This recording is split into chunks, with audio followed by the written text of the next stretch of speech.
ദൈവത്തിൻ്റെ അതിപരിശുദ്ധമായ നാമം വാഴ്ത്തപ്പെടുമാറാകട്ടെ. Tourist the unreached Eden TV നടത്തുന്ന ഈ ശാബത്ത് സ്കൂൾ പ്രോഗ്രാമിലേക്ക് എല്ലാ മാന്യ പ്രേക്ഷകരെയും വീണ്ടും വരുന്ന കർത്താവായ യേശുക്രിസ്തുവിൻ്റെ നാമത്തിൽ സ്വാഗതം ചെയ്തുകൊള്ളുന്നു. ഇന്ന് നമുക്ക് പഠിക്കേണ്ടത് 12ാമത്തെ പാഠമാണ്. അതിൻ്റെ തലവാചകം മുൻഗാമികൾ എന്നതിനെക്കുറിച്ചാണ് നമ്മൾ പഠിക്കുന്നത്. അതിൻ്റെ മനഃപ്പാഠവാക്യം ഇപ്രകാരം പറയുന്നു: ഭീരുത്വത്തിൻ്റെ ആത്മാവിനെ അല്ല, ശക്തിയുടെയും സ്നേഹത്തിൻ്റെയും സുബോധത്തിൻ്റെയും ആത്മാവിനെ അത്രേ ദൈവം നമുക്ക് തന്നത്. 2 തിമോത്തിയോസ് 1:7. ഈ ആഴ്ചയിൽ നമ്മൾ രണ്ട് കാര്യങ്ങളെക്കുറിച്ച് പഠിക്കുന്നു. ഒന്ന്, വെളിപ്പാടിൽ 3 പരാമർശിക്കപ്പെടുന്ന മൃഗത്തെ നമസ്കരിക്കുക എന്നുള്ള കാര്യം. അതുമായി ബന്ധപ്പെട്ട് ശദ്രക്, മേശക്, അബേദ്നെഗോ എന്ന 3 ചെറുപ്പക്കാർ എങ്ങനെയാണ് അത്തരമൊരു സാഹചര്യത്തെ അതിജീവിച്ചത്, അല്ലെങ്കിൽ അത്തരമൊരു സാഹചര്യം അവരെങ്ങനെയാണ് കൈകാര്യം ചെയ്തതിനെക്കുറിച്ച് പറഞ്ഞത്. വെളിപ്പാട് 13 മൃഗത്തെ നമസ്കരിക്കുന്ന ഒരു വിഷയം പറയുന്നുണ്ട്. അതുപോലെ തന്നെയാണ് ശദ്രക്, മേശക്, അബേദ്നെഗോ ഈ 3 ചെറുപ്പക്കാരും എങ്ങനെയാണ് അത്തരമൊരു സാഹചര്യത്തെ കൈകാര്യം ചെയ്തത് എന്ന് നമ്മൾ പഠിക്കുന്നു. 2, പുതിയ നിയമ കാലഘട്ടത്തിലും നമുക്കെങ്ങനെയാണ് നമ്മുടെ മുൻഗാമികൾ എങ്ങനെയാണ് നമുക്ക് ധൈര്യം പകരുന്ന രീതിയിലേക്ക്, അല്ലെങ്കിൽ ധൈര്യം പകർന്നു നൽകിക്കൊണ്ട് അവരുടെ ജീവിതം മുന്നോട്ട് നയിച്ചത് എന്ന് നമുക്ക് ചിന്തിക്കാൻ കഴിയും. ഇവിടെ നമ്മൾ മനസ്സിലാക്കേണ്ടത്, പലപ്പോഴും നമ്മുടെ ഭാവി അല്ലെങ്കിൽ പ്രവചനങ്ങൾ എപ്പോഴും നമുക്ക് കാണിച്ചു തരുന്നത് നമ്മുടെ ഭാവി ദുഃഖകരമാണ്, അല്ലെങ്കിൽ പ്രയാസമുണ്ട്, പ്രതിസന്ധി ഘട്ടങ്ങളുണ്ട് എന്നൊക്കെ നമുക്ക് കാണിച്ചു തരുമ്പോഴും അതൊരു പ്രത്യാശയും കൂടെ നമുക്ക് കാണിച്ചു തരുന്നു. ആ പ്രത്യാശയിൽ ജീവിക്കുവാൻ വേണ്ടിയാണ് ദൈവം നമ്മോട് പറയുന്നത്, നിങ്ങൾ ഭയപ്പെടേണ്ട, ഞാൻ നിങ്ങളോടൊപ്പമുണ്ട്, നിങ്ങളുടെ ഹൃദയം കലങ്ങിപ്പോകരുത്. നാം പേടിയോടുകൂടി ജീവിക്കേണ്ടവരല്ല, മറിച്ച് പ്രത്യാശയോടുകൂടി ജീവിക്കേണ്ടവരാണ് എന്ന് കർത്താവായ യേശുക്രിസ്തു നമ്മോട് പറയുന്നു. കാരണം എല്ലാ പ്രവചനങ്ങളുടെയും എല്ലാ സുവിശേഷത്തിൻ്റെയും കേന്ദ്ര ബിന്ദു എന്ന് പറയുന്നത് കർത്താവായ യേശുക്രിസ്തുവാണ്. അപ്പോൾ കർത്താവായ യേശുക്രിസ്തുവാണ് നമ്മോട് പറയുന്നത്, നിങ്ങൾക്ക് കഷ്ടതകളുണ്ടാകും, പ്രയാസങ്ങളുണ്ടാകും, പക്ഷേ അതിൽ നിന്നൊക്കെയും ഒരു വിടുതൽ നിങ്ങൾക്കുണ്ടാകുമെന്ന് കർത്താവായ യേശുക്രിസ്തു നിങ്ങളോട് പറയുന്നത്. അതുകൊണ്ടാണ് ശിഷ്യന്മാരോട് പറയുന്നത്, നിങ്ങൾ എന്നിൽ വസിപ്പിൻ, നിങ്ങളെന്താണ് എന്നോടൊപ്പമായിരിപ്പിൻ, നിങ്ങളുടെ ഹൃദയം കലങ്ങിപ്പോകരുത്, നിങ്ങൾ ഭയപ്പെടേണ്ട. ഭയത്തോടു കൂടിയല്ല നാം ജീവിക്കേണ്ടത്, മറിച്ച് കഷ്ടതകളും പ്രയാസങ്ങളും നമുക്കുണ്ടാകുമെങ്കിലും, അത് നമുക്ക് മുന്നറിയിച്ചു തന്നിരിക്കുന്നു, ഉണ്ടാകുമെങ്കിലും കർത്താവായ യേശുക്രിസ്തു നമുക്ക് വേണ്ടി ഉള്ളതുകൊണ്ട് അതിനെയൊക്കെ അതിജീവിക്കും. അതിൽ നിന്നൊക്കെയും വലിയൊരു പ്രതിഫലം, ഒരു നിത്യമായ ജീവിതം നമുക്ക് ലഭിക്കുമെന്ന് കർത്താവായ യേശുക്രിസ്തു വാഗ്ദത്തം ചെയ്തതുകൊണ്ട് നാം ഭയത്തോടെ അല്ല ജീവിക്കേണ്ടത്, മറിച്ച് പ്രത്യാശയോടുകൂടിയാണ് ജീവിക്കേണ്ടതെന്ന് ഈ പാഠത്തിൻ്റെ ആമുഖം നമ്മെ പഠിപ്പിക്കുന്നു. ഒരിക്കൽ കൂടി എല്ലാ ദൈവമക്കളെയും ഈ പാഠപഠനത്തിലേക്ക് സ്വാഗതം ചെയ്തുകൊള്ളുന്നു.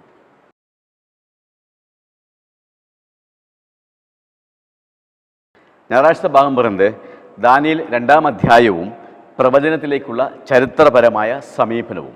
നമുക്കറിയാം, ദാനിയേലിൻ്റെ പുസ്തകം 2-ാം അധ്യായം എന്ന് പറയുന്നത് വളരെ ശക്തിയേറിയ ഒരു പ്രവചനമായിട്ടാണ് നമ്മൾ മനസ്സിലാക്കുന്നത്. കർത്താവായ യേശുക്രിസ്തുവിനും 500 വർഷങ്ങൾക്ക് മുൻപ് എഴുതിയ ഈ പ്രവചനം ആ എഴുത്തുകാരൻ ജീവിച്ചിരുന്ന കാലഘട്ടം, പിന്നീട് മേദ്യപേർഷ്യ, ഗ്രീസ്, റോമാ നഗരം, ശിഥിലീകരിച്ച രാജ്യങ്ങളൊക്കെ തന്നെ കാണിക്കുന്നു. ആ ലോക ചരിത്രത്തെ, ആ ചരിത്രകാരൻ ജീവിച്ചിരുന്നതായ ആ ലോകത്തെ കാണിക്കുന്നു, ആ ലോകത്തിൻ്റെ ചരിത്രത്തെ കാണിക്കുന്നു. അതിനുശേഷം മേദ്യപേർഷ്യയുടെ ചരിത്രത്തെ കാണിക്കുന്നു. ഗ്രീസ്, റോമാ നഗരം ശിഥിലീകരിച്ച് അവ ഇന്നത്തെ യൂറോപ്യൻ രാജ്യങ്ങളുടെ അവസ്ഥ വരെ കാണിക്കുന്നുണ്ട്. അപ്പോൾ ഈ വർത്തമാന കാലഘട്ടത്തെക്കുറിച്ച് അത് പറഞ്ഞിട്ടുണ്ട്. ലേഖകൻ ജീവിച്ചിരുന്ന കാലഘട്ടത്തെക്കുറിച്ച് പറഞ്ഞിട്ടുണ്ട്, ലോകചരിത്രത്തെക്കുറിച്ച് പറഞ്ഞിട്ടുണ്ട്, അതിനുശേഷമുള്ള ലോകചരിത്രത്തെക്കുറിച്ച് പറഞ്ഞിട്ടുണ്ട്. ഇന്ന് വർത്തമാനകാലത്തിൽ നാം സംസാരിക്കുന്നതായ ഈ വർത്തമാനകാലത്തിലെ ലോക ചരിത്രത്തെക്കുറിച്ചും ദാനിയേലിൻ്റെ പ്രവചനത്തിൽ കർത്താവായ യേശുക്രിസ്തുവിന് 500 വർഷങ്ങൾക്ക് മുൻപ് എഴുതിയ ദാനിയേലിൻ്റെ പ്രവചനത്തിൽ പറഞ്ഞിരിക്കുന്നു. അപ്പോൾ ദാനിയേലിൻ്റെ ആ 2-ാമത്തെ അധ്യായത്തിൽ കാണുന്ന ബിംബത്തിൻ്റെ കാൽപാദം കളിമണ്ണ് കൊണ്ടും ഇരുമ്പ് കൊണ്ടുമാണ് എന്ന് ഉണ്ടാക്കിയിരിക്കുന്ന ദാനിയേൽ വിവരിച്ചു കൊടുക്കുന്നു. അതിൻ്റെ അർത്ഥവും ദാനിയേൽ രാജാവിന് പറഞ്ഞു കൊടുക്കുന്നു. അപ്പോൾ നമ്മൾ നോക്കുന്ന സമയത്ത് അത് ഇടകലർന്നാണ് ഇരിക്കുന്നത്, പക്ഷെ ഒരിക്കലും അത് ഒന്നിക്കയില്ല.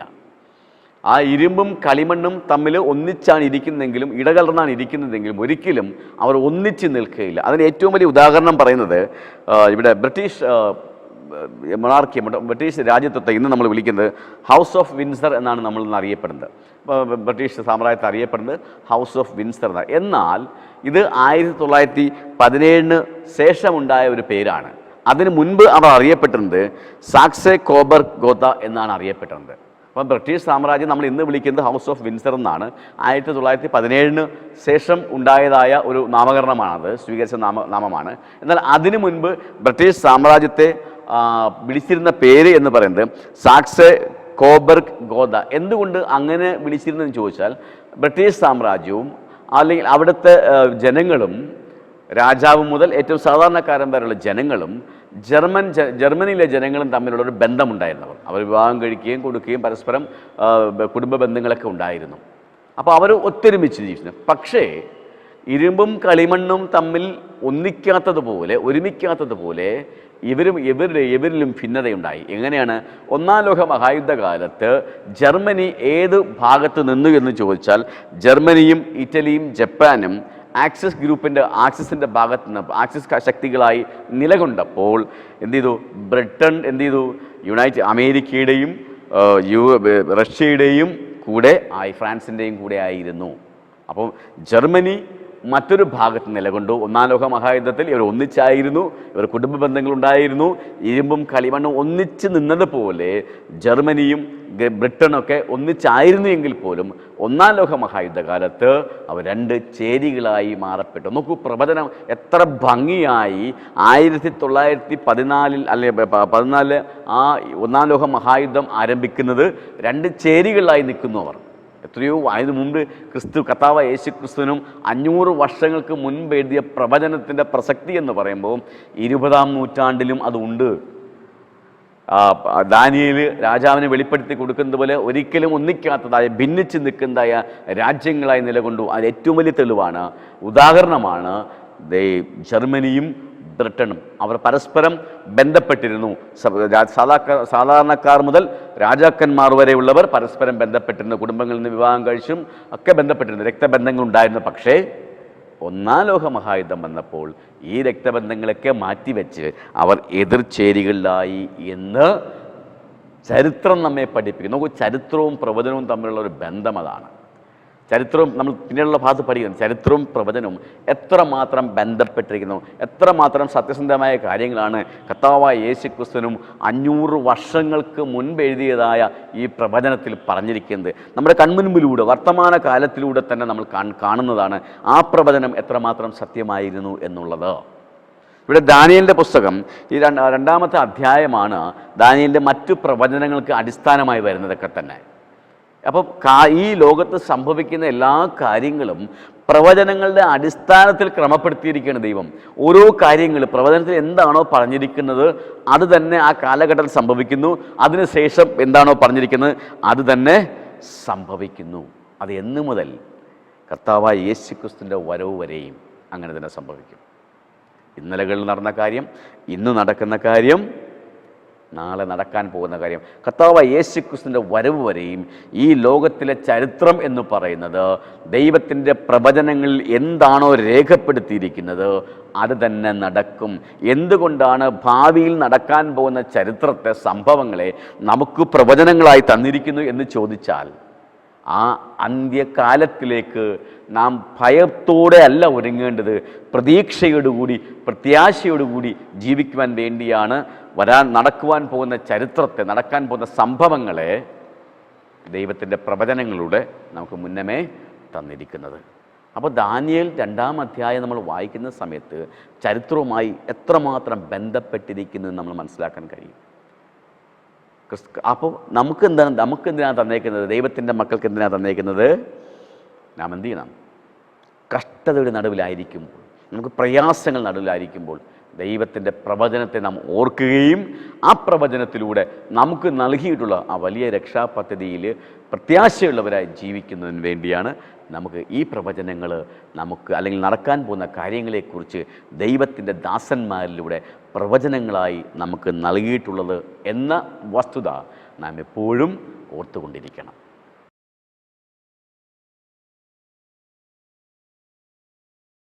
തിങ്കളാഴ്ച ഭാഗം പറയുന്നത് പ്രതിമയെ നമസ്കരിക്കുന്നു.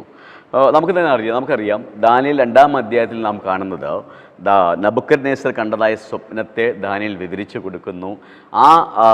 ദാനിയേൽ അപ്പോഴും പറയുന്നു, ദൈവം എനിക്ക് തന്ന ജ്ഞാനം കൊണ്ടാണ് ഞാൻ ഇതൊക്കെയും വിവരിക്കുന്നത് എന്ന് ദാനിയേൽ നബൂഖദ്നേസറിനോട് പറയുന്നു. നബൂഖദ്നേസർ വിശ്വസിക്കുകയും ദാനിയേലിൻ്റെ ദൈവത്തെ നബൂഖദ്നേസർ സ്തുതിക്കുകയൊക്കെ ചെയ്യുന്നുണ്ട്. എന്നാൽ നാം തിരിച്ചു വരുന്ന സമയത്ത് 3-ാമത്തെ അധ്യായത്തിലേക്ക് വരുമ്പോൾ ഇതൊക്കെ നബൂഖദ്നേസർ മറന്നുപോയി. ദാനിയേലിൻ്റെ ദൈവത്തോടുള്ള ആ ഭയഭക്തിയൊക്കെ നബൂഖദ്നേസർ മറന്നുകൊണ്ട് സ്വർണം കൊണ്ടൊരു ബിംബം ഉണ്ടാക്കുകയാണ്. എന്തുകൊണ്ടായിരിക്കാം ദാനിയേൽ സ്വർണം കൊണ്ടൊരു ബിംബം നബൂഖദ്നേസർ സ്വർണം കൊണ്ടൊരു ബിംബം ഉണ്ടാക്കിയതെന്ന് ചോദിച്ചാൽ, ആ നബൂഖദ്നേസർ സ്വപ്നത്തിൽ കണ്ടതായ പ്രതിമയുടെ തല എന്ന് പറയുന്നത് അത് സ്വർണമായിരുന്നു. അതിൻ്റെ നെഞ്ചും കൈകളും എന്ന് പറയുന്നത് വെള്ളി കൊണ്ടായിരുന്നു. വയറും അരയും എന്ന് പറയുന്നത് താമ്രം കൊണ്ടായിരുന്നു. തുട ഇരുമ്പ് കൊണ്ടും കാലും കാൽപാദവും കളിമണ്ണും ഇരുമ്പും കൊണ്ട്. അപ്പോൾ അതിലാദ്യത്തെ ഭാഗം തല എന്ന് പറയുന്നത് സ്വർണം കൊണ്ടുണ്ടാക്കിയതായിരുന്നു. ആ സ്വപ്നത്തെ ദാനിയേൽ വിവരിച്ചു കൊടുത്തപ്പോൾ, അർത്ഥം പറഞ്ഞു കൊടുത്തപ്പോൾ ദാനിയേൽ നബൂഖദ്നേസറിനോട് പറയുന്നു, സ്വർണം കൊണ്ടുണ്ടാക്കിയ, തങ്കം കൊണ്ടുണ്ടാക്കിയ തല അങ്ങ് തന്നെയാണ്, ഏറ്റവും ശക്തനായ പ്രബലനായ രാജാവ് അങ്ങ് തന്നെയാണ് എന്ന് ദാനിയേൽ നബൂഖദ്നേസറിനോട് പറയുന്നു. അപ്പോൾ നോക്കൂ, അത് കേട്ടിട്ട് 3-ാമത്തെ അധ്യായത്തിലേക്ക് നാം നോക്കുന്ന സമയത്ത് നബൂഖദ്നേസർ സ്വർണം കൊണ്ട് ഒരു ബിംബം ഉണ്ടാക്കുന്നു. ഞാൻ എന്ന ഭാവത്തിൽ ഞാൻ ആരാധിക്കപ്പെടേണ്ടവനാണ്, ഞാൻ ബഹുമാനിക്കപ്പെടേണ്ടവനാണ്. ഈ രാജ്യത്വം, ബാബിലോൺ എന്ന രാജ്യത്വം ഒരിക്കലും നശിച്ചു പോകുകയില്ല, ഞാൻ എന്നേക്കും രാജാവായിരിക്കും എന്ന വിശ്വാസത്തിൽ നബൂഖദ്നേസർ ഒരു ബിംബം ഉണ്ടാക്കുന്നു, ഒരു പ്രതിമ ഉണ്ടാക്കുന്നു. എന്നിട്ട് എന്ത് ചെയ്യുന്നു? ആ പ്രതിമയെ നമസ്കരിക്കാത്തവർക്ക് മരണശിക്ഷയും വിധിക്കുന്നു. ഒരു പ്രതിമയുണ്ടാക്കുന്നു, ഞാൻ ആരാധിക്കപ്പെടണം, അല്ലെങ്കിൽ ഞാൻ ഉണ്ടാക്കുന്ന പ്രതിമ ആരാധിക്കപ്പെടണം, ഞാൻ പറയുന്നത് പോലെ എല്ലാവരും അനുസരിക്കണം, എൻ്റെ പേരും പ്രശസ്തിയുമൊക്കെ ഉന്നതിയിലെത്തണം. കാരണം നേരത്തെ കണ്ട സ്വപ്നത്തിലെ പ്രതിമയുടെ ബിംബത്തിൻ്റെ തല സ്വർണം ഉണ്ടാക്കിയതാണ്. ആ സ്വർണം കൊണ്ടുണ്ടാക്കിയ പ്രതിമയുടെ തല എന്ന് പറയുന്നത് ബാബിലോൺ സാമ്രാജ്യത്തെ സൂചിപ്പിക്കുന്നു, നബൂഖദ്നേസർ രാജാവിനെ സൂചിപ്പിക്കുന്നു. അദ്ദേഹം സ്വർണം കൊണ്ടൊരു പ്രതിമയുണ്ടാക്കി എല്ലാവരും എന്ത് ചെയ്യണം? അതിനെ ആരാധിക്കണമെന്ന് ഉത്തരവിടുകയും ചെയ്തു. അങ്ങനെ ആരാധിക്കാത്തവർക്ക് എന്ത് കൊടുത്തു? അദ്ദേഹം മരണശിക്ഷ വിധിക്കുകയും കൊടുത്തു. നോക്കൂ, പലപ്പോഴും സ്വയം പുകഴ്ചയ്ക്കും സ്വയം മറ്റുള്ളവർ എന്നെ ആരാധിക്കണമെന്നും മറ്റുള്ളവർ എന്നെ ബഹുമാനിക്കണമെന്നും മറ്റുള്ളവരെ അംഗീകരിക്കണമെന്നും നമുക്ക് തോന്നുമ്പോൾ ഈ വൻ വിവാദത്തിൽ നടക്കുന്നതായ കാതലായ പ്രശ്നം എന്താണെന്ന് കാണുവാൻ നമുക്ക് കഴിയുന്നില്ല. നാം അന്ധത ബാധിച്ചവരായി പോകുന്നു. നാം നമ്മെ തന്നെ ഉയർത്തിക്കാണിക്കുമ്പോൾ ഞാൻ ബഹുമാനിക്കപ്പെടേണ്ടവനാണ്, ഞാൻ ആരാധിക്കപ്പെടേണ്ടവനാണ്, ഞാൻ അംഗീകരിക്കപ്പെടേണ്ടവനാണ് എന്ന തോന്നൽ മനുഷ്യനുണ്ടാകുമ്പോൾ നമുക്ക് സംഭവിച്ചു പോകുന്നത് വൻ വിവാദത്തിൽ എന്താണ് നടക്കുന്നത് എന്നത് കാണുവാൻ നമുക്ക് കഴിയുന്നില്ല. ഇവിടെ നബൂഖദ്നേസറിൻ്റെ ചരിത്രം നമ്മൾ നോക്കുന്ന സമയത്ത് നബൂഖദ്നേസറിൻ്റെ ആഗ്രഹം ലൂസിഫറിൻ്റെ ആഗ്രഹം പോലെയായിരുന്നു. ലൂസിഫർ സ്വർഗത്തിലായിരുന്നപ്പോൾ ലൂസിഫർ ആഗ്രഹിച്ചത് എനിക്ക് ദൈവത്തോട് സമനാകണം. അതാണല്ലോ പറഞ്ഞത്, ഞാൻ ഉത്തരദിക്കിൽ ഞാൻ എൻ്റെ സ്ഥാനം ഉറപ്പിക്കും എന്നാണല്ലോ പറഞ്ഞത്. അത്യുന്നതനോട് സമനായി വാഴും എന്നാണ് അയാളുടെ ആഗ്രഹമായിരുന്നു. അതേ ആഗ്രഹമാണ് നബൂഖദ്നേസറിനുമുള്ളത്. എല്ലാവരും എന്നെ ആരാധിക്കണം, ലോകം മൊത്തവും എന്നെ അംഗീകരിക്കണം. അധികാരമോഹം, ആരാധിക്കപ്പെടുവാനുള്ള ആഗ്രഹം, പ്രശംസിക്കപ്പെടുവാനുള്ള ആഗ്രഹം, ഇതൊക്കെ സാത്താന് ഉണ്ടായിരുന്നു. അതേ ആഗ്രഹങ്ങൾ നബൂഖദ്നേസറിനും ഉണ്ടായിരുന്നു. ഈ കാലഘട്ടത്തിൽ ജീവിക്കുന്ന മനുഷ്യരിലും അത് ഉണ്ട് എന്നുള്ളതാണ്.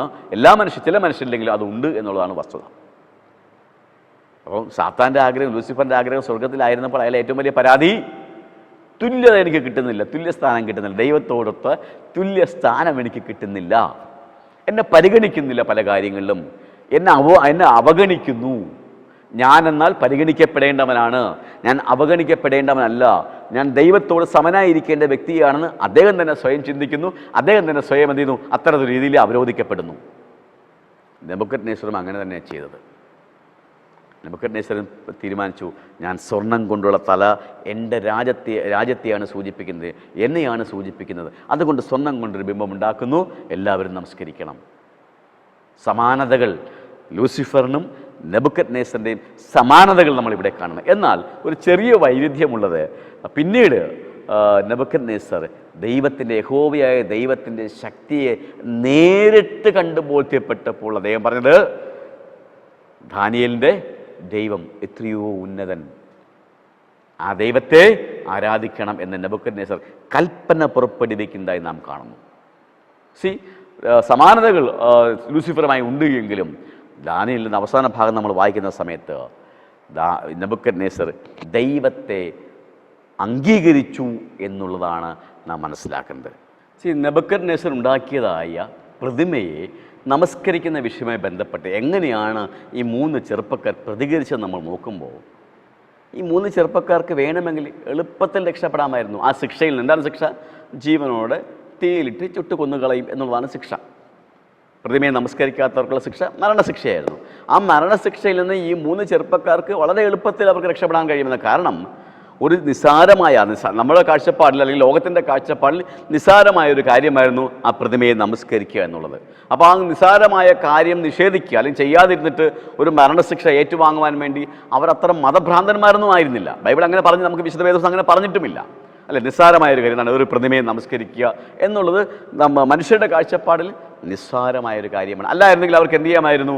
ഒന്ന് കുനിഞ്ഞ് ഷൂലേസ് കെട്ടുന്നത് പോലെയൊക്കെ ഒന്ന് അഭിനയിക്കാമായിരുന്നു. എന്നാൽ പോലും ആ മരണശിക്ഷ അവർക്ക് ഒഴിവാക്കാൻ കഴിയുമായിരുന്നു. പക്ഷേ അവരങ്ങനെ ചെയ്തില്ല. അവർ ആ ചെറിയ ഒരു പ്രവൃത്തി ചെയ്ത്, മനുഷ്യൻ്റെ കണ്ണിൽ ചെറിയ ഒരു പ്രവൃത്തി, അതായത് ഒന്ന് നമസ്കരിച്ചാൽ മാത്രം മതി. നമുക്ക് തന്നെ അറിയാം, ഒരു ചെറിയ ഒരു കാര്യം ചെയ്യാതെ പല കാര്യങ്ങളും ദൃഢമായി പിടിച്ചിങ്ങനെ നിൽക്കുന്ന ചില ആൾക്കാരുണ്ട്.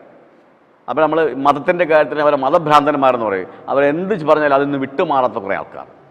ഹദ്രക് മേശക് അബേദ്നേഗോ എന്നൊക്കെ പറയുന്ന ദൈവത്തിൻ്റെ മക്കളെ പിന്നെ അവർ ദൈവത്തിൽ വിശ്വാസമുള്ളവരായിരുന്നു. അവരെ മതഭ്രാന്തന്മാരായിട്ട് ഒരിടത്തും ചിത്രീകരിക്കപ്പെടുന്നില്ല. എന്നാൽ ദൈവത്തിൽ സർവശക്തനായ ദൈവത്തിൽ വിശ്വസിക്കുന്ന മക്കളായിരുന്നു അവർ. അതുകൊണ്ട് തന്നെ അവർക്ക് എളുപ്പത്തിൽ രക്ഷപ്പെടാൻ പറ്റുന്നൊരു സാഹചര്യം ഉണ്ടായിട്ട് പോലും ദൈവത്തിൻ്റെ വിശ്വാസത്തെ ദൈവത്തിലുള്ള അവരുടെ വിശ്വാസത്തെ അവർ ത്യജിച്ചു കളഞ്ഞില്ല. അവർക്ക് ഈ ശിക്ഷയിൽ നിന്നൊക്കെ എളുപ്പത്തിൽ രക്ഷപ്പെടാം. നെബൂഖദ്നേസറിനെ ഒന്ന് കാണിക്കാൻ വേണ്ടി ഒന്ന് തൊഴുതാൽ മതി, അല്ലെങ്കിൽ ഒന്ന് കുനിഞ്ഞെന്തെങ്കിലും ചെയ്താൽ മതി. ആൾക്കാർ നോക്കുമ്പോൾ അതാ കുനിഞ്ഞ് നിൽക്കുന്നു, മതി, തൊഴുന്നു. പക്ഷേ ആ ഒരു സന്ദർഭത്തിൽ പോലും, അങ്ങനെ ഉണ്ടായിരുന്ന സാഹചര്യം ഉണ്ടായിട്ട് പോലും ഈ 3 പേരും അവരെന്ത് ചെയ്തില്ല? അവരുടെ വിശ്വാസത്തിൽ നിന്ന് വ്യതിചലിച്ചില്ല. യഹോവയായ ദൈവത്തെ അല്ലാതെ മറ്റാരെയും ഞാൻ ആരാധിക്കുകയില്ല, വണങ്ങുകയില്ല എന്ന അവരുടെ വിശ്വാസത്തിൽ നിന്നും അവർ വ്യതിചലിച്ചില്ല. അവർ ഉയർത്തിപ്പിടിച്ച മൂല്യങ്ങൾ വലുതാണോ എന്ന് ചോദിച്ചാൽ തീർച്ചയായിട്ടും വലുത് തന്നെയാണ്. അവരുടെ വാക്കുകളിൽ അതത്രമാത്രം മൂല്യമുള്ളതായ കാര്യമായിരുന്നു എന്ന് നമ്മൾ മനസ്സിലാക്കുന്നു. അവർ മരിച്ചു പോകുമെന്ന് അവർ പറഞ്ഞു. ഒരു പക്ഷേ ദൈവത്തിന് ഞങ്ങളെ രക്ഷിക്കാൻ കഴിഞ്ഞ മനസ്സുണ്ടെങ്കിലും ഇല്ലെങ്കിലും ഞങ്ങളുടെ വിശ്വാസം, ഞങ്ങൾ ഉയർത്തിപ്പിടിക്കുന്ന മൂല്യം എന്ന് പറയുന്നത് അത് വിലപിടിപ്പുള്ളതാണ് എന്ന് ആ 3 പേരും തീരുമാനമെടുത്തു. നോക്കൂ, ഈ അന്ത്യകാലത്ത് സംഭവിക്കാൻ പോകുന്നത് ഇത് തന്നെയാണ്. ശദ്രക് മേശക് അബേദ്നേഗോവിന് സംഭവിച്ചതുപോലുള്ള കാര്യങ്ങൾ അന്ത്യകാലത്ത് സംഭവിക്കും. ഇത് നമുക്ക് മുന്നമേ പറഞ്ഞു തന്നിട്ടുള്ളത് ഇങ്ങനെയൊക്കെ സംഭവിക്കുമെന്ന് പ്രവചനം നമ്മെ പറയുന്നു. അപ്പോൾ പ്രതിമയെ നമസ്കരിക്കാത്തത് കൊണ്ട് എന്ത് ചെയ്യുന്നു? അവരുടെ ജീവൻ തന്നെ അവർ അപകടത്തിലേക്ക് ആക്കി വെച്ചു. വളരെ എളുപ്പത്തിൽ അവർക്ക് ജീവനെ രക്ഷിക്കാൻ കഴിയുമെന്ന്, പക്ഷേ അവർ അതിന് തുനിഞ്ഞില്ല. മറിച്ച് അവരുടെ വിശ്വാസത്തെ അവർക്ക് മുറുകെ പിടിക്കേണ്ടി വന്നു. ഭാവിയിൽ ഈ വർത്തമാന കാലഘട്ടത്തിൽ നമ്മുടെ മുൻപിലും ഇത്തരം സാഹചര്യങ്ങൾ ഉണ്ടാകാം, സമാനമായ സാഹചര്യങ്ങൾ ഉണ്ടാകാം. വിശ്വാസം, നമ്മുടെ വിശ്വാസം, നാം മുറുകെ പിടിക്കുന്നതായ വിശ്വാസം, നാം ഉയർത്തിപ്പിടിക്കുന്നതായ വിശ്വാസത്തെ വിട്ടുവീഴ്ച ചെയ്തുകൊണ്ടുള്ള പ്രവർത്തനങ്ങളിൽ ഏർപ്പെടുവാനുള്ള പരീക്ഷകൾ നമുക്ക് ചുറ്റുമുണ്ടാകാം. പലപ്പോഴും നമ്മുടെ വിശ്വാസത്തെ നമ്മുടേതായ സൗകര്യത്തിന് വേണ്ടി വിട്ടുവീഴ്ച ചെയ്യുന്ന ഒട്ടനേകം അവസ്ഥകൾ, അനുഭവങ്ങൾ നമ്മുടെ ജീവിതത്തിലുണ്ട്. നമുക്ക് ചുറ്റുമുള്ളവരുടെ ജീവിതത്തിൽ നാം കാണുന്നതാണ്. പലപ്പോഴും നമ്മളതിനെ ചിന്തിക്കുമ്പോൾ അത് കുഴപ്പമില്ല, അത് സാരമില്ല, അങ്ങനെ ചെയ്യുന്നതിൽ കുഴപ്പമില്ല എന്ന് നമ്മൾ തന്നെ ആശ്വസിക്കുന്നതായ ഒട്ടനേകം വിട്ടുവീഴ്ചകൾ നമ്മുടെ ജീവിതത്തിൽ നമ്മൾ ചെയ്യുന്നുണ്ട്. അവിടെയാണ് ഈ 3 ചെറുപ്പക്കാർ വേറിട്ട് നിൽക്കുന്നത്. അവർ ദൈവത്തിലുള്ള വിശ്വാസം മുറുകെ പിടിച്ചു. അവർക്ക് രക്ഷപ്പെടാൻ അനേകം ഉപാധികൾ ഉണ്ടായിട്ട് പോലും അവരെന്ത് ചെയ്തു? ദൈവത്തിലുള്ള വിശ്വാസം മുറുകെ പിടിച്ചു. നമുക്ക് നൽകുന്നൊരു പാഠം അതാണ്. നമ്മുടെ മുൻപിൽ നമുക്ക് ചുറ്റും ദൈവത്തോടുള്ള വിശ്വാസത്തിൽ വിട്ടുവീഴ്ചകൾ ചെയ്യുവാനുള്ള ഒട്ടനവധി അവസരങ്ങൾ നമ്മുടെ ജീവിതത്തിന് ചുറ്റും ഇങ്ങനെ ഉണ്ട്. നാം ജീവിക്കുന്ന സമൂഹത്തിൽ, നാം ജീവിക്കുന്ന സംസ്കാരത്തിൽ, നാം ഇടപെടുന്ന ആൾക്കാരിൽ ഒക്കെ ഇങ്ങനെ ഉണ്ട്. നാം ജോലി ചെയ്യുന്ന സ്ഥാപനങ്ങളിലൊക്കെ നമ്മുടെ വിശ്വാസത്തിൽ വിട്ടുവീഴ്ചകൾ ചെയ്യുവാനുള്ള ചില പ്രലോഭനങ്ങൾ, പരീക്ഷകൾ നമ്മുടെ ജീവിതത്തിൽ ഉണ്ടായിരിക്കും. അപ്പോഴൊക്കെ നാം ഓർക്കേണ്ടത് ശദ്രക്, മേശക്, അബേദ്നെഗോ എന്ന ഈ ധീരരായ 3 ചെറുപ്പക്കാരുടെയും അവരുടെ ധീരമായ തീരുമാനത്തെയുമാണ് എന്നാണ് ഈ പാഠഭാഗം നമ്മെ പഠിപ്പിക്കുന്നത്. ഒരിക്കലും നമ്മൾ എപ്പോഴും ഓർക്കേണ്ടത് അത്തരം സാഹചര്യങ്ങൾ നമ്മുടെ ജീവിതത്തിൽ വരുമ്പോൾ ഒരിക്കലും വിട്ടുവീഴ്ച ചെയ്യാതെയുള്ള ദൈവത്തിലുള്ള വിശ്വാസം മുറുകെ പിടിച്ചുകൊണ്ടുള്ള നിലപാടായിരിക്കണം നാം ഉയർത്തിപ്പിടിക്കേണ്ടത്.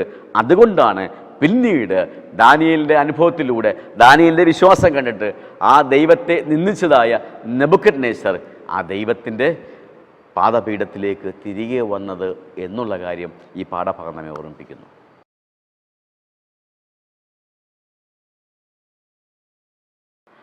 ചൊവ്വാഴ്ച പാഠം പറയുന്നത് വീണ്ടും പ്രതിമയെ നമസ്കരിക്കുന്നു. വേദവിദ്യാർത്ഥികൾക്ക് ഈ ദാനിയേൽ 3-ാം അധ്യായവും വെളിപ്പാട് പുസ്തകത്തിൻ്റെ അന്ത്യകാല സമയങ്ങളെക്കുറിച്ച് പറയുന്ന ഭാഗങ്ങളുമൊക്കെ തന്നെ എപ്പോഴും അവർക്കെന്താണ് ഒരു ബന്ധത്തെക്കുറിച്ച് അവരെപ്പോഴും പഠിച്ചുകൊണ്ടിരിക്കുകയാണ്. അവർക്കെപ്പോഴും അത് താല്പര്യജനകമായതാണ്. ദാനിയേലിൻ്റെ പുസ്തകം 3-ാം അധ്യായവും വെളിപ്പാടിലെ അന്ത്യകാല സംഭവങ്ങളൊക്കെ തന്നെ വല്ലാത്തൊരു ബന്ധമുണ്ട് എന്ന് വേദ പഠന വിദ്യാർത്ഥികൾ പലപ്പോഴും കണ്ടിട്ടുണ്ട്. അതിന് പ്രധാനപ്പെട്ട കാരണം എന്ന് പറയുമ്പോൾ ദാനിയേൽ 3-ാം അധ്യായത്തിൽ നെബൂഖദ്നേസർ ഉണ്ടാക്കിയതായ സ്വർണ്ണബിംബത്തെ ആരാധിക്കുവാൻ വേണ്ടി ഈ 3 ചെറുപ്പക്കാരോടും ആ രാജ്യത്തിലെ ജനങ്ങളോടുമൊക്കെ നെബൂഖദ്നേസർ ആവശ്യപ്പെടുന്നു. എന്താ വെളിപ്പാടിൽ സംഭവിച്ചേക്കുന്നത്? വെളിപ്പാടിൽ സംഭവിച്ചേക്കുന്നത് മൃഗത്തെയും അതിൻ്റെ പ്രതിമയെയും നമസ്കരിക്കണം നമ്മൾ എന്ന് പറയുന്നത്. ആ നമസ്കരിക്കാത്തവർക്കെതിരെ എന്ത് ചെയ്യുന്നു? മരണശിക്ഷ വിധി. രണ്ടിലും മരണശിക്ഷ തന്നെ. ഇപ്പോൾ നെബൂഖദ്നേസറിൻ്റെ പ്രതിമയെ ആരാധിക്കാത്തവർക്ക്, വണങ്ങാത്തവർക്ക് മരണശിക്ഷ പറയുന്നു. വെളിപ്പാടിൽ എന്ത് ചെയ്യുന്നു? ആ മൃഗത്തെ, അതിൻ്റെ പ്രതിമയെയും നമസ്കരിക്കാത്തവരെ കൊല്ലുവാനുള്ള അധികാരം അതിന് നൽകിയിരിക്കുന്നു. അപ്പോൾ മരണശിക്ഷ സമാനമായി ഉണ്ടായിരിക്കുന്നു. രണ്ടും എന്താണ്? നമസ്കാരത്തെക്കുറിച്ച്, ആരാധനയെക്കുറിച്ചുള്ള തർക്കമാണ് ഇവിടെ വരുന്നത്. ആരാധനയെക്കുറിച്ചുള്ള തർക്കമാണ് ഇവിടെ ഉണ്ടായിരിക്കുന്നത്. നമുക്കറിയാം നാം വിളിക്കപ്പെട്ടിരിക്കുന്നത് എന്തിനു വേണ്ടിയാണ്. അപ്പോൾ നെബൂഖദ്നേസറിൻ്റെ കാലഘട്ടത്തിൽ നെബൂഖദ്നേസറിൻ്റെ ഉണ്ടാക്കിയ ബിംബത്തെ, പ്രതിമയെ ആരാധിക്കണമെന്ന് ആവശ്യപ്പെട്ടു. അത് ആരാധിച്ചില്ല എങ്കിൽ കൊല്ലപ്പെടുമെന്ന് പറഞ്ഞു, മരണശിക്ഷയ്ക്ക് വിധിക്കുമെന്ന് പറഞ്ഞു. വെളിപ്പാടിലും അത് തന്നെയാണ് പറഞ്ഞത്. മൃഗത്തെ നമസ്കരിക്കണം, ആരാധിക്കണം, അല്ലെങ്കിൽ എന്ത് ചെയ്യും? മരണത്തിന് വിധേയമാക്കും. നാം വിളിക്കപ്പെട്ടിരിക്കുന്നത് ആരാധനയ്ക്ക്. അപ്പോൾ പ്രധാനമായ ഒരു വിഷയം ആരാധനയെ സംബന്ധിച്ചാണ്. ദൈവത്തിൻ്റെ മക്കളായ നാം വിളിക്കപ്പെട്ടിരിക്കുന്നത് ഈ ലോകത്തെ സൃഷ്ടിച്ചതായ നമ്മെ വീണ്ടെടുത്തതായ സർവശക്തനായ ദൈവത്തെ മാത്രം ആരാധിക്കുവാനാണ്. ഇതേ അവസ്ഥ, ആ ദൈവത്തെ മാത്രമേ ആരാധിക്കൂ എന്ന് തീരുമാനമെടുത്ത 3 ചെറുപ്പക്കാരുടെ അവസ്ഥ നമ്മൾ കണ്ടു. അന്നത്തെ അതേ സാഹചര്യം നമുക്ക് വീണ്ടും വരാൻ പോകുന്നു. ഒരുപക്ഷേ ഒരു രാജാവ് ഉണ്ടാക്കുന്ന പ്രതിമയോ ആയിരിക്കില്ല നമുക്ക് വരാൻ പോകുന്ന സാഹചര്യം. മറിച്ച് നമ്മുടെ ആരാധനയിൽ നാം അവലംബിക്കുന്ന രീതികൾ, നമ്മുടെ വിശ്വാസത്തെക്കുറിച്ച്, വിശ്വാസവുമായി ബന്ധപ്പെട്ട കാര്യങ്ങളിലായിരിക്കും നമുക്കുണ്ടാകുന്നതായ പരീക്ഷകൾ. രണ്ടായാലും നെബൂഖദ്നേസറിൻ്റെ കാലഘട്ടത്തിൽ ശദ്രക്, മേശക്, അബേദ്നെഗോ പോലുള്ള അവർക്കുണ്ടായതായ അനുഭവവും വെളിപ്പാടിൽ പറയുന്നതായ അനുഭവവും ഒരേ അർത്ഥം തന്നെയാണ്, ഒരേ ആശയം തന്നെയാണ്. ആരാധനയെ സംബന്ധിച്ചുള്ള തർക്കമായിരിക്കും. ദൈവത്തിൻ്റെ മക്കൾ ആരെ ആരാധിക്കും? അത്തരമൊരു അവസ്ഥ വരുമ്പോൾ നെബൂഖദ്നേസർ, ശദ്രക്, മേശക്, 3 ചെറുപ്പക്കാർക്ക്, 3 എബ്രായ ബാലന്മാർക്കുണ്ടായ അവസ്ഥ ഭാവിയിൽ മറ്റൊരു രൂപത്തിൽ നമുക്കുണ്ടാകുമ്പോൾ, ആരാധനയെ സംബന്ധിച്ചുള്ള തർക്കം നമുക്കുണ്ടാകും. നമ്മുടെ മുൻപിൽ വെക്കുമ്പോൾ, അല്ലെങ്കിൽ നാം ആരെ ആരാധിക്കണമെന്ന് മറ്റുള്ളവർ പറയുമ്പോൾ, വിശുദ്ധ വേദപുസ്തകത്തിനെതിരെയുള്ള ആരാധനയ്ക്ക് വേണ്ടി നമ്മെ പ്രേരിപ്പിക്കുമ്പോൾ നാം ആരെ ആരാധിക്കും? നാം എന്തിനെയാണ് ആരാധിക്കുന്നത്? നാം വിളിച്ചു വേർതിരിക്കപ്പെട്ടത് സർവശക്തനായ ദൈവത്തെ ആരാധിക്കുവാനാണ്. ഈ ലോകത്തിൻ്റെ സൃഷ്ടിതാവിനെ ആരാധിക്കുവാനാണ്. നമ്മെ വീണ്ടെടുത്ത ദൈവത്തെ ആരാധിക്കുവാനാണ്. ദുരാസമഭൂമിയിൽ നടന്നതായ കാര്യം നമ്മുടെ ഓർമ്മയിൽ എപ്പോഴും ഉണ്ടായിരിക്കണം. ദൈവത്തിൻ്റെ മക്കളായ ആ ചെറുപ്പക്കാർ അവരെന്ത് ചെയ്തില്ല? ആ ചെറിയ ഒരു മനുഷ്യൻ്റെ കണ്ണിൽ ചെറിയ ഒരു പ്രവൃത്തിയാണ്, ഒന്ന് തല വണങ്ങിയാൽ നമസ്കരിച്ചാൽ മതി. പക്ഷേ അവരുടെ വിശ്വാസം, അവർ അല്പം പോലും വിട്ടുവീഴ്ച ചെയ്യുവാൻ അവർ തയ്യാറായില്ല. അതേ അനുഭവം ഭാവിയിൽ നമുക്കുമുണ്ടാകും എന്ന് പറയുന്നു. നമ്മുടെ വിശ്വാസത്തിൽ വിട്ടുവീഴ്ച ചെയ്യുവാൻ നമുക്ക് പ്രേരണയുണ്ടാകും. ആരാധനയാണ് സാത്താൻ പിടിക്കുന്നത്. നമ്മൾ ആരാധനയിൽ നമ്മെ തെറ്റിക്കുവാൻ വേണ്ടി സാത്താൻ പറയുന്നത് അത് ചെറിയ വിട്ടുവീഴ്ചയാണ്, അത് കുഴപ്പമില്ല എന്ന് പറയും. നമ്മുടെ മനസ്സ് നാം നമ്മോട് തന്നെ പറഞ്ഞ് വിശ്വസിപ്പിക്കും അത് കുഴപ്പമില്ല എന്ന് പറയും. സാത്താനും അങ്ങനെ തന്നെയാണ് ആഗ്രഹിക്കുന്നത്. ആരാധനയിൽ സാത്താൻ എന്ത് കൊണ്ടുവരും? നിർബന്ധ ബുദ്ധി കൊണ്ടുവരും, ഉത്തരവുകൾ കൊണ്ടുവരും, കൽപ്പനകൾ കൊണ്ടുവരും.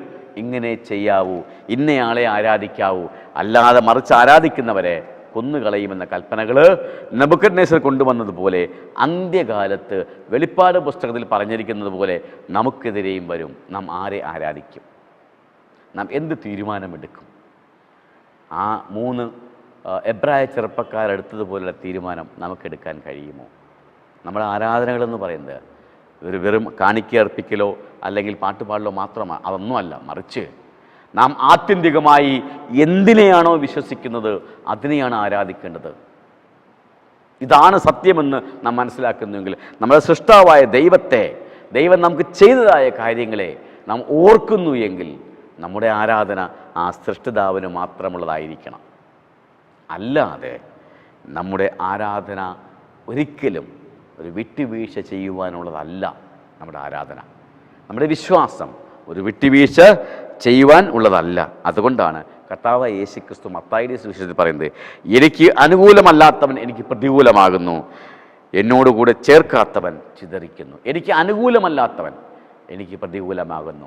ആരാധനയിൽ നാം ഒരു കാരണവശാലും വിട്ടുവീഴ്ച ചെയ്യാൻ പാടില്ല. കാരണം ആരാധനയാണ് കാതലായ പ്രശ്നം. നാം ആരെയാണ് ആരാധിക്കുന്നത്? സാത്താൻ്റെ വിഷയം അത് തന്നെയാണ്. ആരാധനയാണ്. ആരെയാണ് നാം ആരാധിക്കുന്നത്? അന്ത്യകാലത്ത് നമുക്ക് ഉണ്ടാകുന്നതായ ഒരു പ്രശ്നമാണ് ആരാധനകളിൽ വിട്ടുവീഴ്ച ചെയ്യുക എന്നുള്ളത്. ആ സമയത്ത് എന്ത് തീരുമാനം നാം എടുക്കുമെന്നുള്ളതിന് നാം ഈ നിമിഷം ചിന്തിക്കേണ്ടിയിരിക്കുന്നു. നമുക്ക് മുൻപേ നടന്നു പോയവർ, നമ്മുടെ പൂർവികന്മാർ എന്ത് തീരുമാനമെടുത്തു എന്ന് നാം കണ്ടു കഴിഞ്ഞു. ഭാവിയിൽ ഇങ്ങനെ സംഭവിക്കുമെന്ന് പ്രവചനങ്ങളിലൂടെ നാം കണ്ടു കഴിഞ്ഞു. നമ്മുടെ തീരുമാനം എന്തായിരിക്കും? ഞാൻ ദൈവത്തിന് വേണ്ടി നിലകൊള്ളും. എൻ്റെ ദൈവത്തിന് എന്നെ രക്ഷിപ്പാൻ കഴിഞ്ഞാലും മനസ്സുണ്ടായാലും ഇല്ലേലും ഞാൻ എൻ്റെ ദൈവത്തെ സേവിക്കും എന്ന് പറയുവാൻ ഉള്ളവരുടെ കൂട്ടത്തിലായിരിക്കണം നാം ഓരോരുത്തരും എന്നാണ് ഈ പാഠഭാഗം നമ്മെ ഓർമ്മിപ്പിക്കുന്നത്.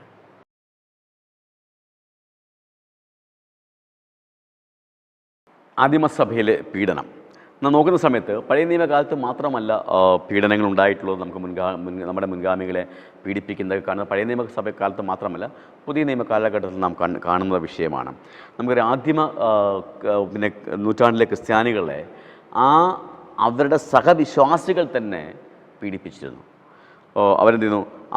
ഞങ്ങളുടെ വിശ്വാസത്തിന് തടസ്സമാകുന്നു ഇവർ എന്ന് പറഞ്ഞുകൊണ്ട് അവർ പലപ്പോഴും മോശയുടെ ന്യായപ്രമാണത്തിന് വിരുദ്ധമായിട്ടാണ് ഇവർ പ്രവർത്തിക്കുന്നത്, ആ വിശ്വാസത്തിന് വിരുദ്ധമായിട്ടാണ് പ്രവർത്തിക്കുന്നത് എന്നൊക്കെ പറഞ്ഞുകൊണ്ട് ആദിമ സഭയിലെ വിശ്വാസികളെ അവർ തന്നെ, അല്ലെങ്കിൽ സഹവിശ്വാസികളെ അവർ തന്നെ ഭീഷണിപ്പെടുന്നു. സിസ്റ്റർ വൈറ്റ് ഗ്രേറ്റ് കോൺട്രവേഴ്സി ഇപ്രകാരം പറയുന്നു: ഭൂമിയിലെയും പാതാളത്തിലെയും ശക്തികൾ ക്രിസ്തുവിനെതിരായി അവൻ്റെ അനുയായികളിൽ കൂടി അണിനിരന്നു. സുവിശേഷം വിജയിക്കുകയാണെങ്കിൽ അവരുടെ ആലയങ്ങളും യാഗപീഠങ്ങളും നീക്കിക്കളയുമെന്ന് വിഗ്രഹാരാധന മുൻകൂട്ടി കണ്ടു. അതുകൊണ്ട് അവൾ ക്രിസ്ത്യാനിത്തെ നശിപ്പിക്കാൻ അവളുടെ സേനയെ വിളിച്ചു വരുത്തി പീഡനത്തിൻ്റെ അഗ്നി ജ്വലിപ്പിച്ചു. അപ്പോൾ ദൈവത്തിൻ്റെ മക്കളെ കൊല്ലുവാൻ വേണ്ടി സാത്താൻ എന്ത് ചെയ്തു? തന്ത്രങ്ങൾ മെനയാണ്. അതിലെ വിശ്വാസികളെ തന്നെ തിരഞ്ഞെടുത്തു. അവർ തന്നെ പീഡനം അഴിച്ചുവിട്ടു. സഹവിശ്വാസികളെ പീഡിപ്പിക്കാൻ തുടങ്ങി. അത് പുതിയ നിയമകാലത്തിലേക്ക് വരുമ്പോൾ എങ്ങനെയാണെന്ന് വെച്ചാൽ നമുക്കറിയാം, പുതിയ നിയമകാലത്തിൽ ദൈവത്തിൻ്റെ ശിഷ്യന്മാർ പലരും കൊല്ലപ്പെട്ടു. അപ്പോൾ പഴയ നിയമകാലത്തിൽ ആദിമസഭയിലെ ക്രിസ്ത്യാനികളെ സാത്താൻ എന്ത് ചെയ്തു? നശിപ്പിക്കുവാൻ വേണ്ടി തയ്യാറെടുത്തു. അവരുടെ സഭയിൽ നിന്നുള്ളവർ തന്നെ, സഹവിശ്വാസികൾ തന്നെ പറഞ്ഞു, ഞങ്ങളുടെ വിശ്വാസത്തിന് ഇവരെതിരാണ്, ഇവരെന്ത് ചെയ്യണം? കൊല്ലപ്പെടണം. അവരെ പലരെയും നശിപ്പിച്ചു. പുതിയ നിയമത്തിലേക്ക് വരുമ്പോൾ യാക്കോബ് ദൈവം യാക്കോബിൻ്റെ ശിരസ്സിനെ ഛേദിച്ചു കളഞ്ഞു. അടുത്ത കൊല്ലപ്പെടേണ്ടതാണ് പത്രോസാണ്. പത്രോസിനെ രാജാവ് പിടിച്ചു, തടങ്കലിലിട്ടു. ഒരു പ്രത്യേക ഉത്സവ ദിവസമായതുകൊണ്ട് ഇന്ന് കൊല്ലണ്ട, 2-3 ദിവസം കഴിഞ്ഞിട്ട് ഉത്സവം കഴിഞ്ഞിട്ട് കൊന്നാൽ മതി എന്ന് തീരുമാനിച്ചുകൊണ്ട് പത്രോസിനെ തടങ്കലിലിട്ടു. പത്രോസിനെ നാളെയാണ് കൊല്ലേണ്ടത്. പക്ഷേ തലേ ദിവസം രാത്രി, പത്രോസിൻ്റെ അവസാന രാത്രി എന്ന് വേണമെങ്കിൽ നമുക്ക് പറയാം, ആ അവസാന രാത്രിയിൽ ദൈവത്തിൻ്റെ ദൂതൻ പത്രോസ് കിടന്ന സ്ഥലത്ത് ആ തടവറയിലേക്ക് കടന്നു. പത്രോസിനെ കിടത്തിയിരുന്നത് 1, 2, 3 കാവൽക്കാരെ ഓരോ ഘട്ടം ഘട്ടമായി നിർത്തിയിട്ടാണ്. സുശക്തമായ കാവലിലാണ് പത്രോസിനെ തടവറയിലാക്കിയിരിക്കുന്നത്. കാരണം ആ പെരുന്നാൾ കഴിഞ്ഞാൽ എന്ത് ചെയ്യണം? ജനങ്ങളുടെ മുൻപിൽ പത്രോസിനെ പ്രദർശിപ്പിക്കണം, അവനെയും കൊല്ലണം. നോക്കൂ, ആ പത്രോസ് തടവറയിലായിരുന്നപ്പോൾ ദൈവത്തിൻ്റെ മക്കൾ ഇടപെടാതെ അവർക്ക് വേണ്ടി പ്രാർത്ഥിച്ചു, പത്രോസിന് വേണ്ടി പ്രാർത്ഥിച്ചു. ആ പ്രാർത്ഥന സ്വർഗത്തിലെത്തി. ദൈവം അത് കൈക്കൊണ്ടതുകൊണ്ട് ദൈവത്തിൻ്റെ ദൂതനെ അയച്ചു. പത്രോസ് കിടന്നുറങ്ങുന്ന രാത്രിയിൽ, ആ അവസാനത്തെ രാത്രിയിൽ, പിറ്റേന്ന് പ്രഭാതത്തിൽ പത്രോസിനെ കൊല്ലുവാൻ വേണ്ടി ജനങ്ങളുടെ മുൻപിൽ കൊണ്ടുപോകണമായിരുന്നു. ആ തലേദിവസ രാത്രിയിൽ ദൈവത്തിൻ്റെ ദൂതൻ പത്രോസ് കിടന്നതായ തടവറയിൽ കടന്നു വരികയും പത്രോസിനെ തോളിൽ തട്ടി എണീപ്പിച്ച്, നിൻ്റെ വസ്ത്രം എടുത്തുകൊള്ളുക, നീ അരമുറുക്കിക്കൊള്ളുക, എൻ്റെ പുറകെ വന്നുകൊള്ളാൻ പറഞ്ഞു. അങ്ങനെ 1-ാമത്തെയും 2-ാമത്തെയും 3-ാമത്തെയും കാവൽക്കാരെ കടന്നിട്ട് നേരെ പട്ടണവാതിൽക്കൽ നിന്ന് കടത്തി ആ ദൂതൻ അപ്രത്യക്ഷനായി. അപ്പോഴാണ് പത്രോസ് മനസ്സിലാക്കുന്നത്, ഇത് ദർശനമല്ലായിരുന്നു, ഇത് ദൈവത്തിൻ്റെ ദൂതൻ എന്നെ രക്ഷിച്ചതാണ്. നോക്കൂ, കഷ്ടത വരുന്ന സമയത്ത് ദൈവം നമ്മെ പ്രകാരം രക്ഷിക്കും. പത്രോസ് ചെന്നു, തൻ്റെ സുഹൃത്തുക്കളെ കണ്ടപ്പോൾ അവർ അത്ഭുതപ്പെട്ടു പോയി. അവർ പത്രോസിൻ്റെ വിടുതലിന് വേണ്ടി പ്രാർത്ഥിച്ചുകൊണ്ടിരിക്കുകയായിരുന്നു. എന്നിട്ടും അവർ അത്ഭുതപ്പെട്ടു. എന്തുകൊണ്ടാണ് അങ്ങനെ അത്ഭുതപ്പെടുന്നത്? പലപ്പോഴും നമ്മളൊരു കാര്യത്തിന് വേണ്ടി പ്രാർത്ഥിക്കുന്നു, പക്ഷേ അത് നടക്കുമോ ഇല്ലയോ എന്നുള്ള ഒരു 100% വിശ്വാസം നമുക്കുണ്ടോ? നമ്മൾ പലപ്പോഴും വളരെ ആത്മാർത്ഥമായിട്ട് നമ്മുടെ ജീവിതത്തിൽ അത്ഭുതം നടക്കാൻ വേണ്ടി നമ്മൾ പ്രാർത്ഥിക്കുന്നു, അല്ലെങ്കിൽ സഹവിശ്വാസിയുടെ ജീവിതത്തിൽ അത്ഭുതം നടക്കാൻ വേണ്ടി പ്രാർത്ഥിക്കുന്നു, നമ്മുടെ മിനിസ്ട്രിയിൽ ദൈവവേലയിൽ അത്ഭുതങ്ങൾ സംഭവിക്കാൻ വേണ്ടി നമ്മൾ പ്രാർത്ഥിക്കുന്നു. പക്ഷേ ആ പ്രാർത്ഥന കഴിഞ്ഞിട്ട് അത് നടക്കുമെന്ന് 100% വിശ്വസിക്കാൻ കഴിയുന്നുണ്ടോ നമുക്ക്? അവിടെയാണ് നമ്മുടെ പ്രശ്നം. പത്രോസിൻ്റെ വിടുതലിന് വേണ്ടി പ്രാർത്ഥിച്ചു കൊണ്ടിരുന്ന ജനങ്ങളുടെ ഇടയിലേക്ക് പത്രോസ് ചെല്ലുകയാണ്. പത്രോസ് അവിടെ ചെന്നപ്പോൾ അവിടെ അവരെ അതിശയിച്ചു പോയി എന്നാണ്, അത്ഭുതപ്പെട്ടു പോയി. അപ്പോൾ അവർ പ്രാർത്ഥിച്ചതിൽ നാം പലപ്പോഴും ചെയ്യുന്നത് അങ്ങനെ തന്നെയാണ്. നമുക്ക് പ്രാർത്ഥിക്കും, നമ്മൾ ദൈവമേ തരണം അല്ലെങ്കിൽ അത്ഭുതം സംഭവിക്കണം. പക്ഷേ 100% നമുക്ക് ഉറപ്പിച്ച് നമ്മോട് പറയാൻ കഴിയുമോ അത് സംഭവിക്കുമെന്ന്? ഞാൻ പ്രാർത്ഥിച്ചതായ അത്ഭുതം സംഭവിക്കുമെന്ന് 100% നമുക്ക് വിശ്വസിച്ച് പറയാൻ കഴിയണ്ടേ? നമ്മൾ ആ തലത്തിലേക്ക് എത്തണം. കാരണം ദൈവം പറയുന്നത്, നാം വിശ്വസിച്ച് പ്രാർത്ഥിച്ചാൽ എന്തു ചെയ്യും? അത് നടക്കും. ഇവിടെ പത്രോസിൻ്റെ വിടുതലിന് വേണ്ടി ജനം പ്രാർത്ഥിച്ചപ്പോൾ ദൈവം പത്രോസിനെ എന്ത് ചെയ്തു? വിടുവിച്ചു. അത്ഭുതം ചെയ്യുവാൻ കഴിവുള്ള ദൈവമാണ് നമ്മുടേത്. പത്രോസിനെ ദൂതൻ എന്ത് ചെയ്തു? രക്ഷപ്പെടുത്തി. കാലാന്തരത്തിൽ പത്രോസും കൊല്ലപ്പെട്ടു. പക്ഷേ പത്രോസിൻ്റെ മരണം അടുക്കുന്ന സമയത്തും കർത്താവായ യേശുക്രിസ്തു അവനോട് പറഞ്ഞത്, നീ എന്നെ അനുഗമിക്കുക എന്നാണ്. ആ ബൈബിൾ വാക്യം ഇപ്രകാരം പറയുന്നു, ആമേൻ ആമേൻ, ഞാൻ നിന്നോട് പറയുന്നു, നീ യൗവനക്കാരനായിരുന്നപ്പോൾ നീ തന്നെ അരകെട്ടി ഇഷ്ടമുള്ളിടത്ത് നടന്നു. വയസ്സായതിനു ശേഷമോ നീ കൈ നീട്ടുകയും മറ്റൊരുത്തൻ നിന്നെ അരകെട്ടി നിനക്ക് ഇഷ്ടമില്ലാത്തയിടത്തേക്ക് നിന്നെ കൊണ്ടുപോവുകയും ചെയ്യുമെന്ന് പറഞ്ഞു. എന്നിട്ട് ഇത് പറഞ്ഞിട്ട് പത്രോസിൻ്റെ മരണത്തെക്കുറിച്ചാണ് സൂചിപ്പിക്കുന്നത്. പക്ഷേ എന്നിട്ടും കർത്താവായ യേശുക്രിസ്തു പത്രോസിനോട് പറഞ്ഞു, നീ എന്നെ അനുഗമിക്കുക, നീ എന്നെ അനുഗമിക്കുക. എന്തുകൊണ്ടാണ് കർത്താവായ യേശുക്രിസ്തു പത്രോസിൻ്റെ മരണത്തെക്കുറിച്ച് സൂചിപ്പിച്ചിട്ടും മരണം ആസന്നമായിരിക്കുന്നു എന്ന് അറിഞ്ഞിട്ടും പത്രോസിനോട് പറയുന്നത്, നീ എന്നെ അനുഗമിക്കുക? മരണത്തിനും അപ്പുറം ഒരു ജീവിതം നമുക്കുണ്ട് എന്ന് ദൈവം കാണിച്ചു തരികയാണ് ചെയ്യുന്നത്. മരണം നമ്മെ ഭയപ്പെടുത്തുകയല്ല, ദൈവത്തിൻ്റെ പിൻഗമിക്കലിൽ നിന്നും ദൈവത്തിൻ്റെ പാത പിന്തുടരുന്നതിൽ നിന്നും മരണം നമ്മെ ഒരു കാരണവശാലും അല്ലെങ്കിൽ മാറ്റാൻ പാടില്ല. മരണം സംഭവിച്ചോട്ടെ, എന്നാലും ഞാൻ ദൈവത്തിൻ്റെ പാത പിന്തുടരും എന്ന തീരുമാനമാണ് നമുക്ക് ഓരോരുത്തർക്കും ആവശ്യം. ദൈവം അതുകൊണ്ട് തന്നെയാണ് പത്രോസിനോട് പറഞ്ഞത്, ഇതൊക്കെ സംഭവിക്കും, പക്ഷേ നീ എന്നെ എന്ത് ചെയ്യണം? എന്നെ ഫോളോ ചെയ്യണം, എന്നെ പിന്തുടരണം. പിന്നീട് നമ്മൾ നോക്കുന്ന സമയത്തറിയാം, ദൈവത്തിൻ്റെ ഓരോ ശിഷ്യന്മാരെയും എന്ത് ചെയ്തു? കൊല ചെയ്യപ്പെട്ടു, പീഡിപ്പിക്കപ്പെട്ടു. ആദിമസഭയിൽ ഉണ്ടായിരുന്നതായ അതേ അനുഭവം പിന്നീടുമുണ്ടായി, ഇനിയും അതുണ്ടാകുമെന്ന് വിശുദ്ധ വേദോസ് നമ്മെ പഠിപ്പിക്കുന്നു. അതുകൊണ്ടാണ് നാം തയ്യാറെടുപ്പുള്ളവരായി നാം ജീവിക്കേണ്ടത് എന്ന് പറയുന്നത്. ഇത് പെട്ടെന്നൊരു സുപ്രഭാതത്തിൽ നമുക്ക് സംഭവിക്കുന്നില്ല, മറിച്ച് ഇത് സംഭവിക്കുമെന്ന് മുന്നമേ തന്നെ ദൈവം നമ്മെ അറിയിച്ചിരിക്കുന്നു. ഇതൊക്കെ സംഭവിക്കുമ്പോഴും ദൈവം നമ്മെ രക്ഷിക്കും എന്ന വലിയ പ്രത്യാശയാണ് നമ്മെ ഓരോ ദിവസവും മുന്നോട്ട് നയിക്കേണ്ടത് എന്നുള്ളതാണ് ഈ പാഠം ഇന്ന് നമുക്ക് നൽകുന്ന ഏറ്റവും വലിയ സന്ദേശം.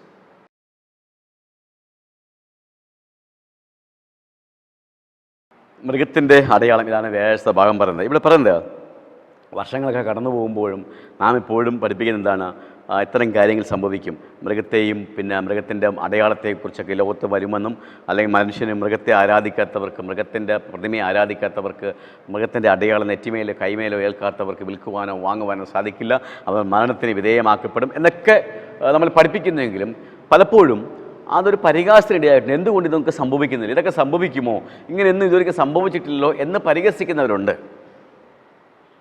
പക്ഷെ നാം മനസ്സിലാക്കേണ്ടത് എന്താണ്, ദൈവത്തിൻ്റെ ആരാധനയെ സംബന്ധിച്ചുള്ള, ദൈവത്തെ മനുഷ്യർ ആരാധിക്കുന്നത് സംബന്ധിച്ചാണ് ഈ അന്ത്യകാലത്ത് നടക്കുന്ന വൻ പോരാട്ടത്തിൻ്റെ ഏറ്റവും കാതലായ ഭാഗം.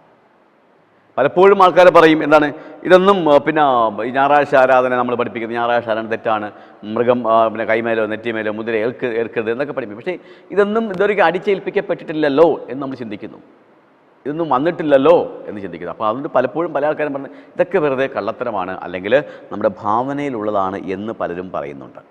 കാരണം വർഷങ്ങളായി ഇതൊക്കെ നമ്മൾ പ്രസംഗിക്കാൻ തുടങ്ങി, ഇതൊരിക്കലും സംഭവിച്ചിട്ടില്ല. പക്ഷേ ദൈവത്തിൻ്റെ വിശുദ്ധ വേദോസം പറയുന്നത് എന്താണ്, നാം ആരെയാണ് ആരാധിക്കുന്നത്? ഈ ലോകത്തെ സൃഷ്ടിച്ച ദൈവത്തെയാണോ അതോ മൃഗത്തെയാണോ? ദൈവം സൃഷ്ടിച്ചതായ വിശുദ്ധ ശബത്തിലാണോ നാം ദൈവത്തെ ആരാധിക്കുന്നത്, അതോ മൃഗം കൊണ്ടുവന്നതായ യാദർശികമല്ലാതെ തന്നെ വിശുദ്ധ വേദപുസ്തകം അനുവദിക്കുന്നില്ല എങ്കിൽ പോലും മൃഗം ബോധപൂർവം കൊണ്ടുവന്നതായ ഞായറാഴ്ച ആരാധനയാണോ നാം അനുകൂലിക്കുന്നത്? കാതലായ വിഷയം അത് തന്നെയാണ്. നാം ആരെയാണ് ആരാധിക്കുന്നത്? ദൈവത്തെയാണോ? ദൈവം പറഞ്ഞതായ, ദൈവം വിശദീകരിച്ചതായ ആ വിശുദ്ധ ദിവസത്തിൽ ദൈവത്തെയാണോ ആരാധിക്കുന്നത്? അതല്ല മൃഗത്തെ ആരാധിപ്പാനായി മൃഗം കൊണ്ടുവന്നതായ ഞായറാഴ്ച ആരാധനയിലാണോ നാം നമ്മുടെ ശ്രദ്ധ കേന്ദ്രീകരിക്കുന്നത്? അത് നമ്മളൊരു പക്ഷേ ചിന്തിച്ചേക്കാം, അവിടുത്തെ ആൾക്കാരുടെ സൗകര്യത്തിൽ യാദർശികമായി കൊണ്ടുവന്നൊരു മാറ്റം അല്ല. സാത്താൻ ബോധപൂർവമാണ് ശബത്തിനെ ശനി 7-ാം ദിവസത്തിൽ നിന്നും 1-ാം ദിവസത്തിലേക്ക് മാറ്റിയത്. അതിൽ ഏതൊരു യാദർശികതയുമില്ല. ദൈവത്തിൻ്റെ കൽപ്പനകളെ ലംഘിക്കുവാൻ മനുഷ്യനെ പ്രേരിപ്പിക്കുന്നതിന് വേണ്ടി നാം അതിൽ വീണു പോകരുത്. നാം സൃഷ്ടാവിനെ ആരാധിക്കുന്നവരാണ് എങ്കിൽ, ഈ ലോകത്തെ സൃഷ്ടിച്ചതായ നമ്മുടെ ദൈവത്തെ ആരാധിക്കുന്നവരാണ് എങ്കിൽ, നാം ആരാധിക്കേണ്ടത് വിശുദ്ധ ശബത് ദിവസത്തിലാണ്. കർത്താവായ യേശുക്രിസ്തു വിശുദ്ധ ശബത് ദിവസത്തിൽ സൗഖ്യപ്പെടുത്തിയത് കൊണ്ട്, രോഗികളെ സൗഖ്യമാക്കിയത് കൊണ്ട് അന്നത്തെ യഹൂദന്മാരിൽ ചിലർ കർത്താവായ യേശുക്രിസ്തുവിനെ അപായപ്പെടുത്തുവാൻ ശ്രമിച്ചു. പക്ഷേ കർത്താവായ യേശുക്രിസ്തു ആ ശബത് തന്നെ പാലിക്കുകയുണ്ടായി. കർത്താവായ യേശുക്രിസ്തു ശബതിൽ ചെയ്യാൻ പാടുന്ന കാര്യങ്ങളൊക്കെ എന്താണെന്ന് കാണിച്ചു കൊടുത്തു. അപ്പം അവർ പറയുന്നതാണ്, ഇതൊക്കെ ആരാധനയ്ക്ക് ഭംഗമാണ്, ഇതൊന്നും ചെയ്യാൻ പാടില്ല എന്നാണ് പറയുന്നത്. പക്ഷേ വിശുദ്ധ ശബത് എന്താണ് എന്ന് കർത്താവായ യേശുക്രിസ്തു അവർക്ക് കാണിച്ചു കൊടുത്തു. ഈ പാഠത്തിൻ്റെ അവസാനം പറയുന്നത്, വേദപുസ്തകത്തിൽ ഒരിടത്തും വിശുദ്ധ ആരാധന ദിവസത്തെ ഞായറാഴ്ചയിലേക്ക് മാറ്റിയതായി തെളിവുകളില്ല. ഒരിടത്തും പറയുന്നില്ല. പക്ഷേ അതാരാണ് ആ ഒരു വിവാദ വിഷയം കൊണ്ടുവന്നത്? സാത്താൻ തന്നെയാണ് കൊണ്ടുവന്നത്.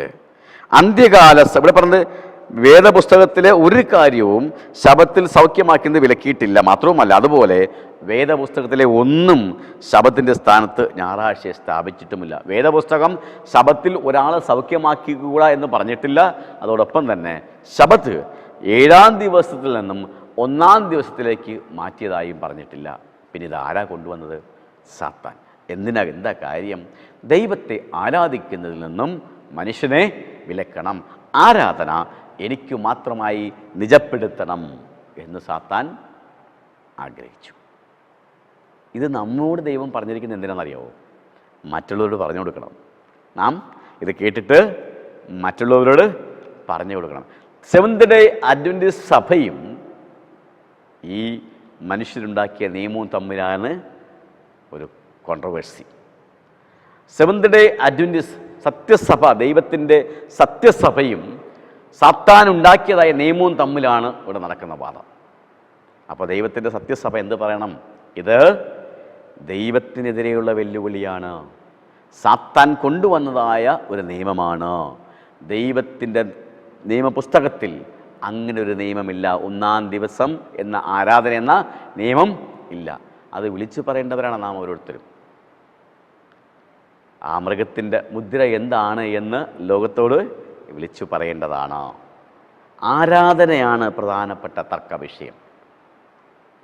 ഞാൻ എൻ്റെ ദൈവത്തെ ആരാധിക്കുന്നുവെങ്കിൽ, സൃഷ്ടിതാവായ ദൈവത്തെ നാം ആരാധിക്കുന്നുവെങ്കിൽ, ആ ദൈവം പറഞ്ഞിരിക്കുന്നത് വിശദീകരിച്ച ദിവസം എന്ന് പറയുന്നത് 7-ാം ദിവസമാണ്.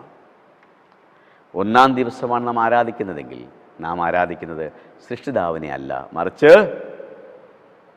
മൃഗത്തെയും അതിൻ്റെ മുദ്രയുമാണ് എന്ന് നാം ലോകത്തോട് വിളിച്ചു പറയണം.